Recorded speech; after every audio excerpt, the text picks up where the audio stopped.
কক্সবাজারের চকরিয়ায় পুলিশের উপর হামলা চালিয়ে ছিনিয়ে নেয় আসামি সাজ্জাদ হোসেনকে আটক করেছে জেলা গোয়েন্দা পুলিশ।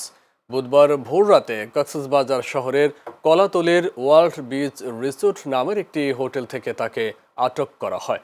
দুপুরে এক সংবাদ সম্মেলনে কক্সবাজার জেলার অতিরিক্ত পুলিশ সুপার জসিমউদ্দিন চৌধুরী এ তথ্য জানান। তিনি জানান, গত 6 জুলাই রাতে চকরিয়ার মালুমঘাট এলাকা থেকে সাজ্জাদকে আটক করে পুলিশ, কিন্তু থানায় নেয়ার পথে ডুলাহাজারা ইউনিয়নের দক্ষিণ পাহাড় এলাকায় দুর্বৃত্তরা পুলিশের উপর হামলা চালিয়ে তাকে ছিনিয়ে নেয়। ঘটনার পর তার বিরুদ্ধে এবং সহযোগীদের বিরুদ্ধে আরও একটি মামলা দায়ের করা হয়। পরে গোপন সংবাদের ভিত্তিতে জেলা গোয়েন্দা পুলিশ অভিযান চালিয়ে তাকে পুনরায় আটক করে। বেশ কয়েকটি আভিযানিক দল আমরা তাকে বিভিন্ন জায়গায় অভিযান পরিচালনা করি গ্রেপ্তার করতে। গত রাতে কক্সবাজার গোয়েন্দা পুলিশের একটি আভিযানিক দল কলাতলি ওয়ার্ল্ড বিচ রিসোর্ট থেকে যে পলাতক আসামি সাজ্জাদ হোসেন, সেই উক্ত ঘটনায় রুজুকৃত মামলার এজাহার নামী আসামিও তাকে আমরা গ্রেপ্তার করতে সক্ষম হই।